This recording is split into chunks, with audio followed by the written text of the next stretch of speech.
ఇక పశ్చిమ గోదావరి జిల్లాలో ఎమ్మెల్యే ఆర్మిల్లి రాధాకృష్ణ పర్యటించారు. విశాఖ ఉక్కు పునర్జీవనానికి కూటమి ప్రభుత్వం కృషి చేస్తుందని ఎమ్మెల్యే అన్నారు. వైసీపీ ప్రభుత్వ హయాంలో వైఎస్ జగన్ విశాఖ ఉక్కు పరిశ్రమను నిర్వీర్యం చేశారని విమర్శించారు. కేంద్రం 1140 కోట్ల ప్యాకేజీ విడుదల చేయడంతో ఎమ్మెల్యే ఆర్మిల్లి హర్షం వ్యక్తం చేశారు. కేవలం ఉత్తరాంధ్రకే కాకుండా ఆంధ్రప్రదేశ్కే మణిహారంగా ఉండేటటువంటి ప్లాంట్, ఎంతోమంది త్యాగాల వలన ఏర్పడినటువంటి ప్లాంట్, ఎంతోమంది నిర్వాసితులు ఆ ప్లాంట్కి స్థలాలు ఇచ్చి ఈ రోజుకి కూడా ఇబ్బందులు పడుతున్నటువంటి పరిస్థితి ఉంది.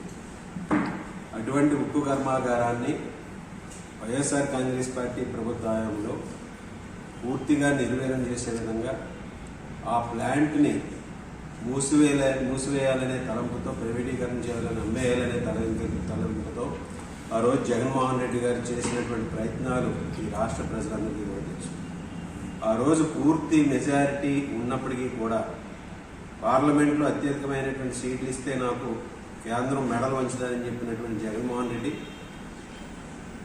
అవన్నీ కూడా మర్చిపోయి విశాఖ స్టీల్ ప్లాంట్ని పూర్తిగా నిర్వీర్యం చేసేటటువంటి ప్రయత్నం చేశాడు.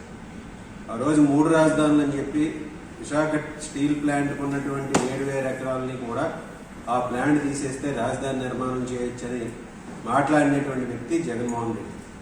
ఆ విధంగా ఆ రోజు 5 సంవత్సరాల వైఎస్ఆర్ కాంగ్రెస్ పార్టీ పరిపాలనలో విశాఖ స్టీల్ ప్లాంట్ని పూర్తిగా భ్రష్టు పట్టించినటువంటి పాపం వైఎస్ జగన్మోహన్ రెడ్డిది మాత్రమే.